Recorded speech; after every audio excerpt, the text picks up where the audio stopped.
Hello and welcome to another edition of the Legal Geeks.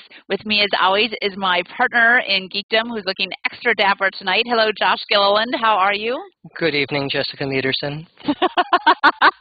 You look very spiffy, although not necessarily of this era. Can you tell me something about what you're wearing here? Well, I did not go steampunk tonight, but I did go 19th century with the vest and the shirt, which are not from the 19th century, but done in that style. I actually did break out one of my great-grandfather's paper collars that he wore, because we have a box of those still. Wow. And, he was thinner than me, so he was the very in-shape farmer, as opposed to the first bow tie wearing lawyer in the family, who was a very rotund. So. Yeah, I'm more the lawyer, Well, yes, being the lawyer is not necessarily the best for your health at all times. So, all right, you're wearing 19th century garb, replicas, because we are here to discuss a president who really doesn't get enough attention or respect. And I've got to tell you, I don't know much about him, but you're here tonight to talk to us about President Garfield. And first, I want you to tell me why you're interested in President Garfield and why we should be interested in him. Well, a few months back, I read Candace Millard's Destiny of the Republic, a wonderful book about Garfield, his early life, and assassination. Absolute fascinating studying the man. Huh. While I was at UC Davis, I took basically a minor major in U.S. history. Instead of doing a double major, I decided instead to keep taking U.S. history classes. So I took 8 or 9 upper division history classes. Wow. About half of them in the 19th century, the other half in 20th century, dealing with foreign policy issues. And we discussed Garfield not at great length, because mostly it turns into he gets assassinated, and then what Chester Arthur does with the civil service reform that follows because of Garfield's death. Okay. He's only president for 200 days. Wow. So longer than the first Harrison, right? Who died of pneumonia, oldest man elected president, and his nickname was Granny. And we didn't elect another man who was 69 years old until Reagan, so we were pretty hesitant to do that. We've been burnt before. Well, he decided, I don't like being called a wimp, so Harrison gave the longest inaugural address ever without a jacket, and it's like cold and raining, and he gets pneumonia and dies, so don't do that. No. Garfield's president for 200 days. When? I'm really bad. When was he president? He was elected in 1880. And okay. So the Republicans dominated the White House throughout, the latter half of the 20th or the 19th century, because all the Democrats were viewed as traitors for supporting the Civil War, slavery.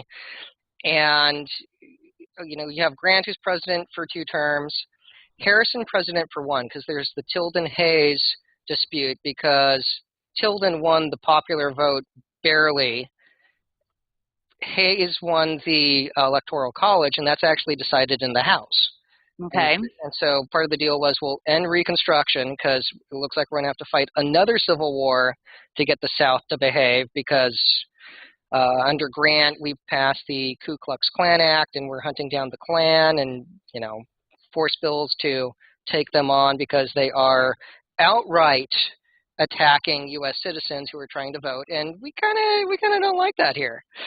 And but part of the deal with Hayes is I'll end Reconstruction, and he did. And then we start using U.S. troops on Union workers up here in the North, and that does not go over well. And so part of the deal with Hayes was I'm only going to do 1 term. Hayes was also pretty burned out. That sounds like a rough time. The dude was exhausted because there were party politics. There's this New York senator named Conkling who's a royal pain in the neck, total graft. His puppet is Chester Arthur. And Garfield goes to Chicago for the Republican convention. And he doesn't want to see Grant get nominated for a 3rd term non-consecutively, even though all the banners say Grant and everyone thinks they're going to nominate Grant again. And he goes to support the other guy from Ohio. And he gives this, Conkling gives this very pompous jerk speech. And then Garfield goes up and he gives this very moving speech about America and what, everything that you want to hear about our country. And then he ended it with, "And who shall lead us?" type quote, wanting it to be his buddy from Ohio. And somebody from the floor goes, "Garfield!" And his reaction was like, "Oh my God!" And the convention swings towards him. Wow. He's sharing a room with another dude that he never met at a hotel because all the rooms are booked. He's trying to decline this. He doesn't want the nomination. His wife doesn't even know this is happening. And one of his buddies is, the chairman of the convention, refuses to recognize Garfield. And Garfield gets the Republican nomination without trying. Wow. He leaves. All the signage is for Grant. There are still flags flying that say Grant. And he's suddenly wondering, what do I tell my wife? Mm-hmm. This was a bit of a surprise. And again, this was probably ticket balancing, but Chester Arthur, the original birther issue, because he might have been born in Canada accidentally because of where the lines were between the United States and Canada, is the VP. And so you have, the puppet of Conkling, mm-hmm. and Garfield gets in, so election's November 2nd. He wins, and he's a member of the U.S. House, so he's one of the handful of congressmen to win the White House. Mm-hmm. James K. Polk would be one. He was Speaker of the House prior to being president. And then Harding is another who was a congressman turned president. So it doesn't happen often for somebody to have that big of a rise who's just a lowly congressman. Representative, right. Well, on Election Day, he has the distinction of being a member of the U.S. House. He's also elected to the Senate, so he's Senate-elect, and he's the President-elect all on the same day. He becomes president, and there's a battle with Conkling over an appointment. Conkling wants one of his cronies appointed in New York, and he fights with Garfield.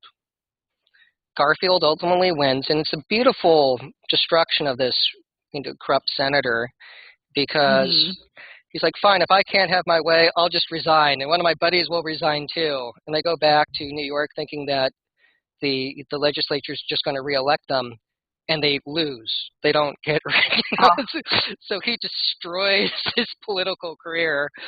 And excellent. It's pretty awesome. And then because of a individual with delusions of grandeur who believes God's talking to him, who was in a commune, who's just a kind of a failed individual, racking up debt, ex-wife, just a very, some could say, crazy individual, decides he should be ambassador to France, trying to get in to see the president, that's not happening, trying to get in to see the Secretary of State, that's not happening. So he then stalks the President of the United States, and on July 2nd, 1881, shoots him. Oof. After practicing with the gun, there was some hesitation as well, so demonstrating he knew what he was doing was wrong. Unfortunately, Garfield just doesn't die. If his doctors had left him alone, and if Robert Todd Lincoln hadn't been Secretary of War, Garfield might have survived.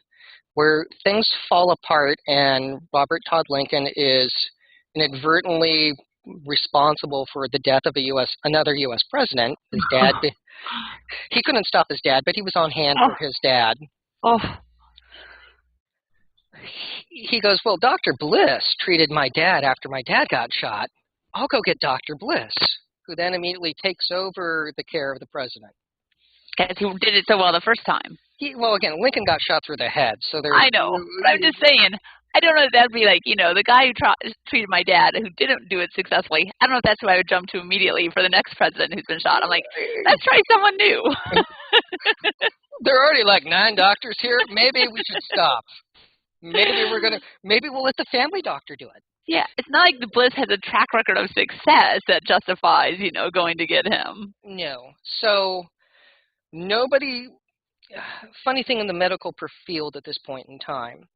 In England, in Europe, Lister had convinced everyone the importance of sanitizing equipment, washing hands, and having a sterile environment to work on people.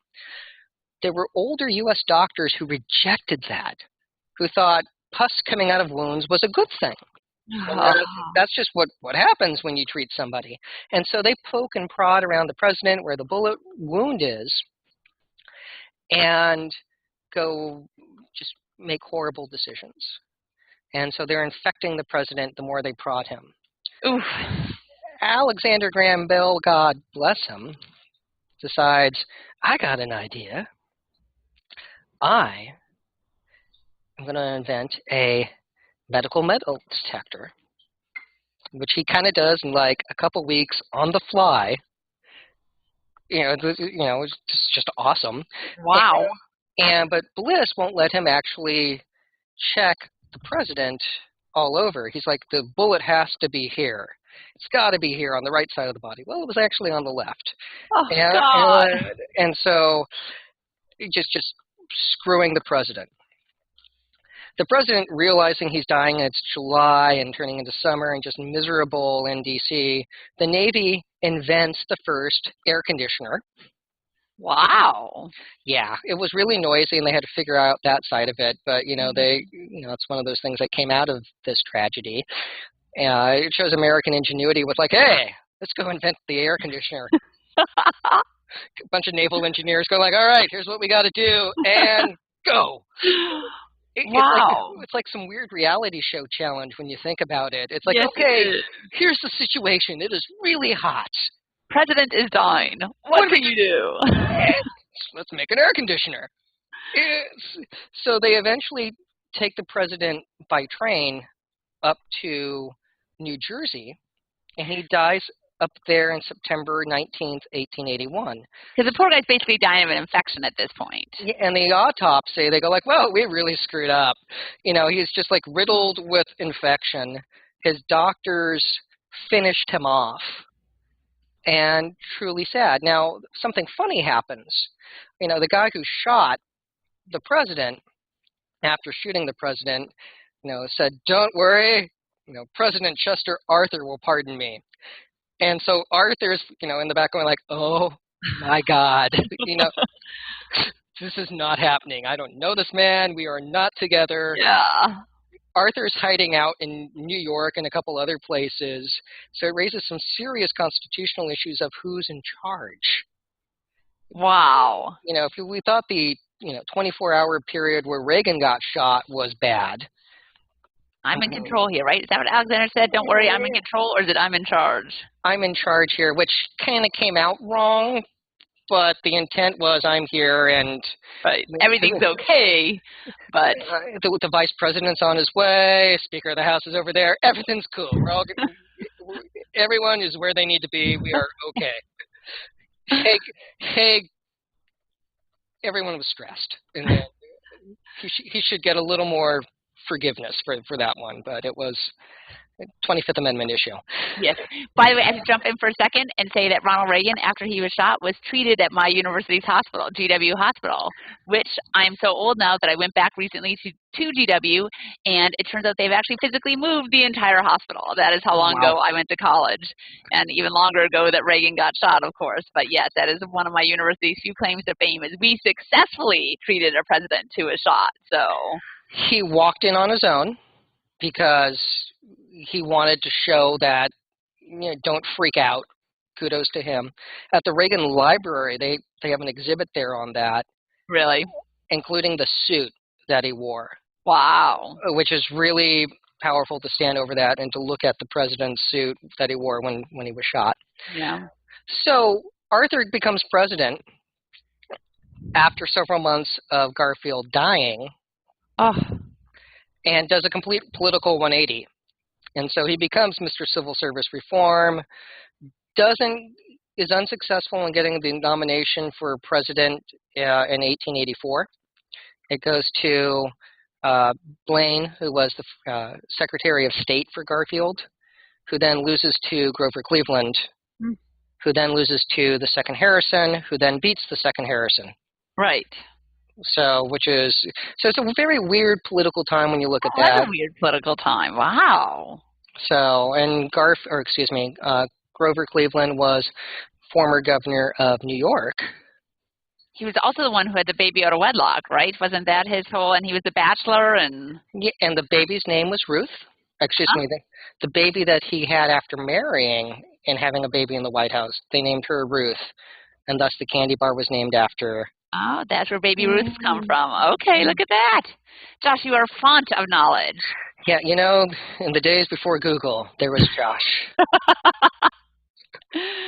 Well, speaking of all your knowledge, let's talk about the legal issues. I mean, you've kind of raised a few already, but let's go through what are the legal issues from this long, it sounds like incredibly painful assassination attempt and then subsequent death that Harrison went through, or not Harrison, excuse me, we're talking about Harrison, Garfield, that he went through. What are the legal issues besides the obvious murder charges, I guess? Well, presidential succession would be the big one.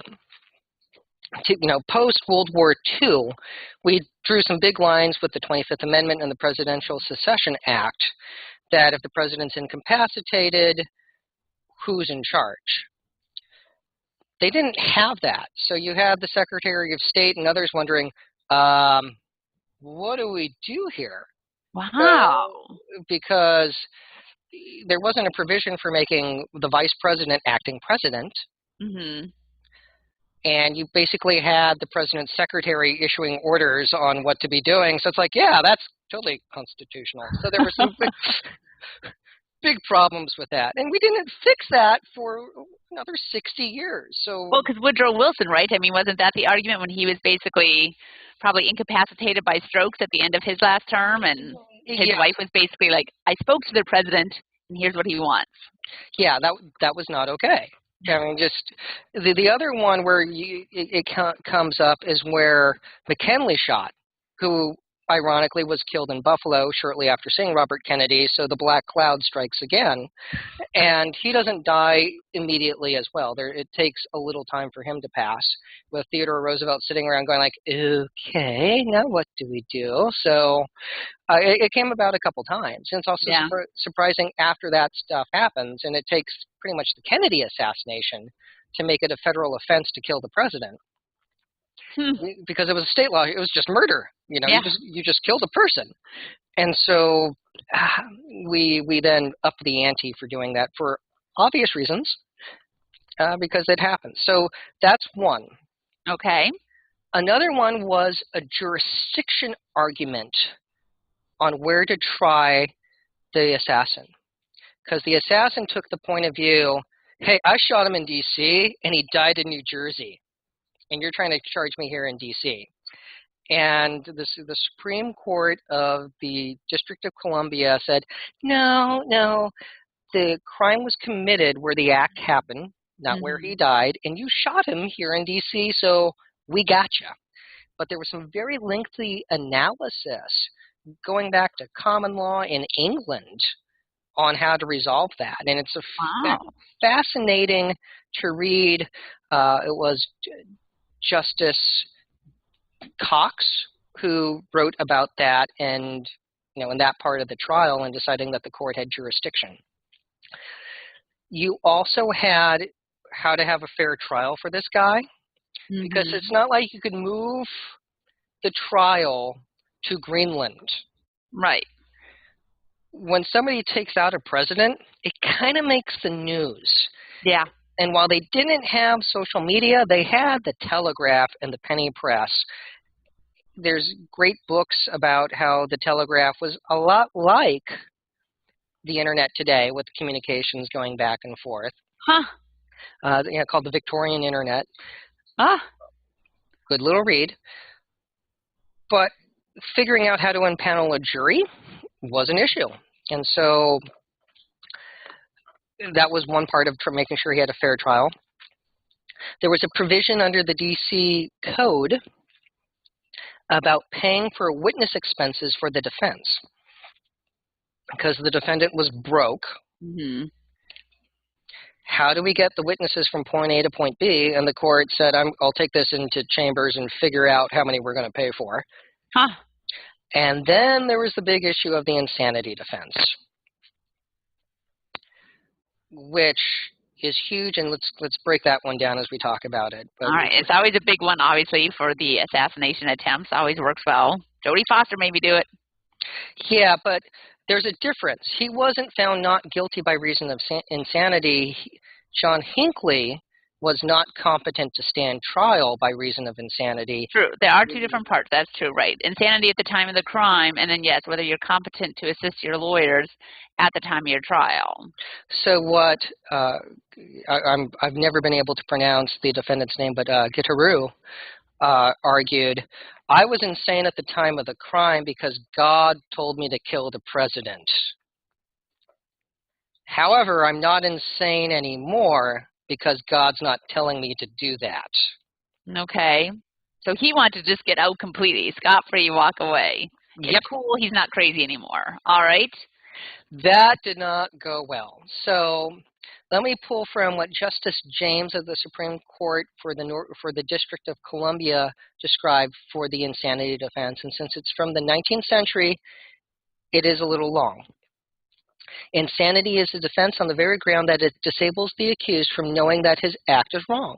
The very essence of the inquiry is whether his insanity is such as to deprive him of that knowledge. If a witness is competent to give his opinion as to the mental condition of the accused, he is competent to state his opinion as to the degree of capacity or of incapacity by reason of the disorder, and whether the disorder seemed to have reached such a degree as to deprive him of the knowledge of right and wrong. That capacity or incapacity is itself a question as to the extent of the disorder, if disorder exists, and is not a conclusion to be drawn from the existence of insanity. And what followed was over 30 witnesses in the couple-month trial. Wow. And they had a Dr. Barker for the prosecution, who was asked, is the habit of boasting of intimacy with people holding high positions and possessing influence and power when the fact is otherwise any evidence in your judgment as a scientist of an insane delusion? To which the doctor responded, it is not an evidence of a delusion of an insane person because it is not the result of a disease. It is a result of vanity and self-conceit and love of notoriety. These are vices and not diseases. He could be talking about the Kardashians. Yeah. They then got into, evidence scholars should have a field day with this one, but they called the ex-wife up to testify. Whoa. And instructed her not to disclose any communications they had while they were husband and wife. Sure. But whether or not she saw any abnormal behavior. And she said no.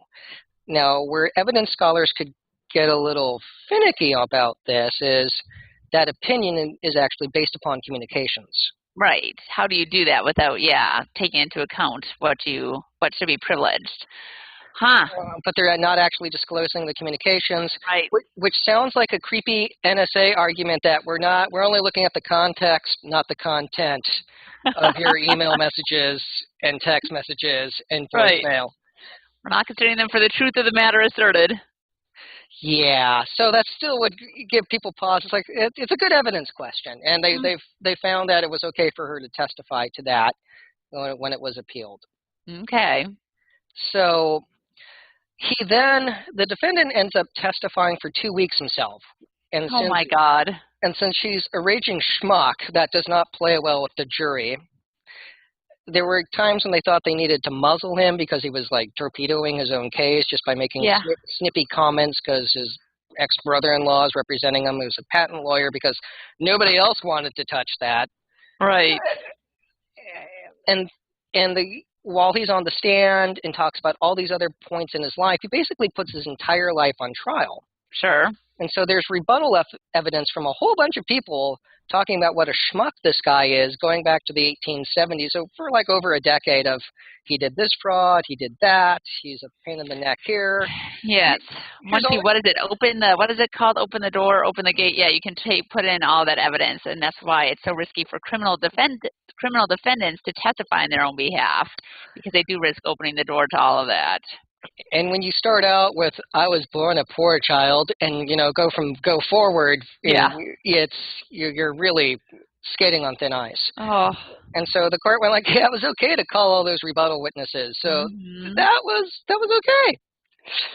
So there we are with those big issues during the trial. And it took after the months of trial, it took the jury approximately an hour to convict him.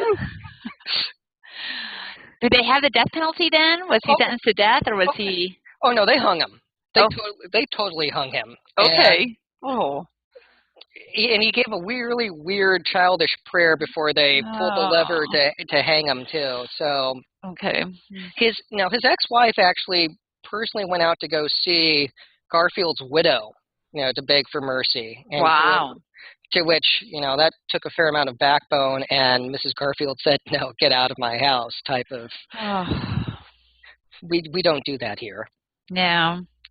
All right, well, let's move off that very unpleasant. I have too sensitive for me, the death stuff, the execution stuff. So we'll move on to the doctors. What about the doctors who treated President Garfield? Did they ever get brought up on malpractice charges of any sort? Did they have medical malpractice back then? There would have been an excellent malpractice case against Bliss.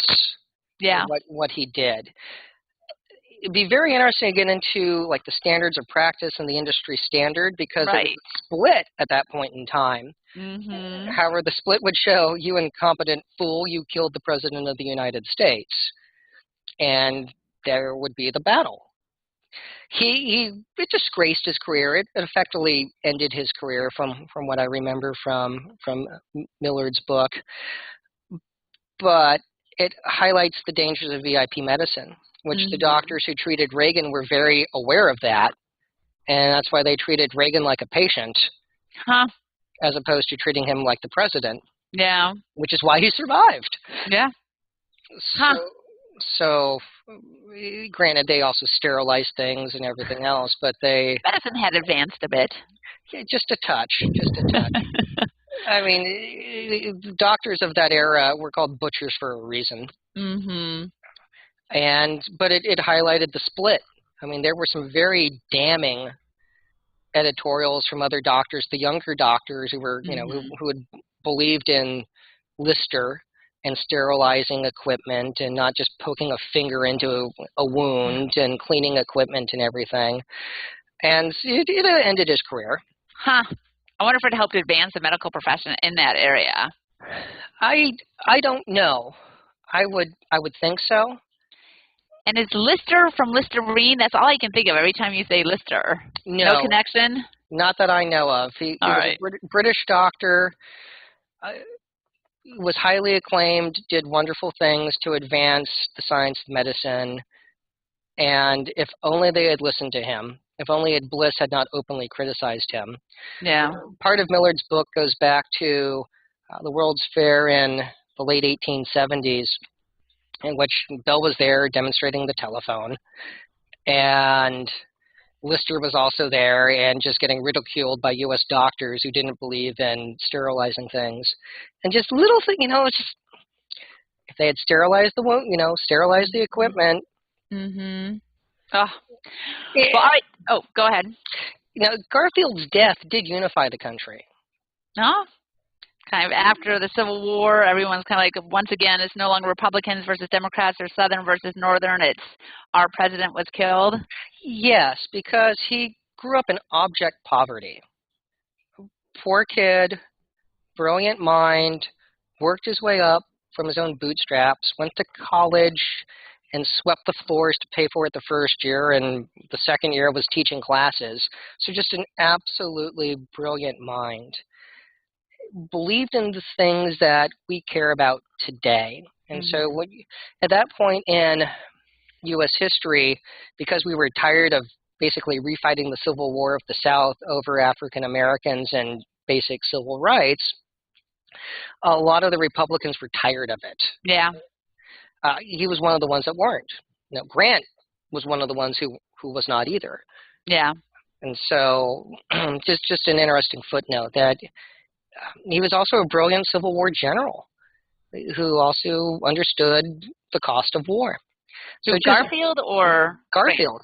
Oh, Garfield was a Civil War general too? Yep. So a lot of, basically every president that we had after the Civil War had fought in the Civil War for the North. Yeah. And he attacked a Confederate encampment, and the Confederate encampment was larger than his army. So he broke his army up into 3 groups and had them attack from the 3 different directions at the same time. And the Confederates thought they were being attacked by a larger force and surrendered. Wow. So just a neat guy. Wow. Very interesting. Well, what other ramifications were there on the law from his assassination? Getting back to the legal issues. Well, I found a defamation case from the late 1880s. So it was from 1887. And because, just as today, the press tries a case, well, they called Guiteau a crank. Well, somebody gets called a crank and sues another guy because he got called a crank, and which had taken a negative meaning because of the assassination of Garfield. And the court actually broke open the dictionary and issued a demur for the defendant in the case and said, here's the legal, or here's the definition of crank, which means crank-brained and murderously inclined person from the media. And cited, cited that dictionary, and which actually the dictionary definition was some strange action caused by a twist of judgment, a caprice, a whim, a crocket, a vulgarity. And the defense won in that one because that wasn't enough for defamation in and of itself. All right, look at that. New derogatory terms coming out of the assassination. Exactly. Well, think of when you look at assassins, whether it was Lee Harvey Oswald or John Hinckley or Dan White, they all take a rightful beating in the press.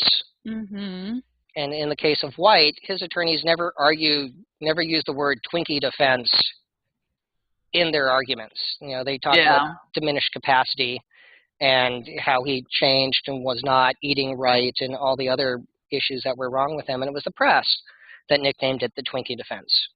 And it stuck.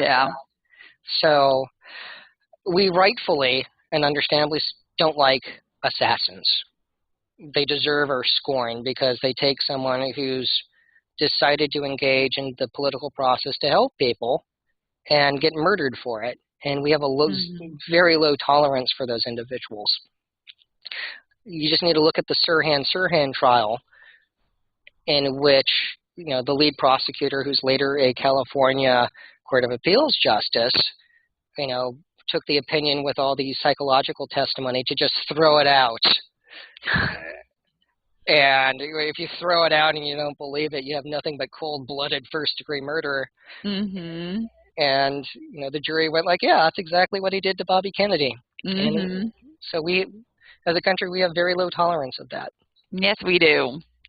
Well, finally, on a little bit lighter subject, what would be a good factoid about President Garfield that most of us do not know, given that most of us know very little about President Garfield anyway? He was an impressive geek. Man after our own hearts. Maybe the smartest president we ever had. Wow. John Quincy Adams is up there, but this man was brilliant. And he would entertain people at parties. He was the first left-handed president. And he would write in both his left and right hand simultaneously. Okay. One hand in Greek and the other hand in Latin to impress people. Wow. Thinking about doing that gives me a headache. I've forgotten most of the German I learned in high school and college. But the idea of trying to write English and German at the same time seems hard. The idea of writing German and, say, French at the same time seems very hard. Just trying to write anything with my left hand in English seems hard. Then trying to write in both hands with English, that is several levels above me. That is cool. How funny. I wonder when he discovered that he could do that, too. And was he actually able to study for both classes at the same time? I don't know, but my God, you hear that and you kind of go back, it's like, that's a level, an intelligence level that's amazing. Absolutely amazing. And because it is hard to walk and chew bubble gum at the same time. Yep. You know, there are all those exercises that you do that give most people a splitting headache, and here he is writing in 2 languages simultaneously. So that's a fun little factoid about James Garfield. Well, thank you, Mr. Gilliland. I think we have all learned a lot more about President Garfield today. I have to say, I have never given him the respect he's apparently due for his short 200 days in office. So I appreciate you taking the time to talk about this tonight. I think I'll have to add that book to my Amazon wish list. I don't know when I'll get to it, but I will add it to the wish list. Sounds like a plan, Jessica. Well, stay geeky, America. Stay geeky. Bye, Josh.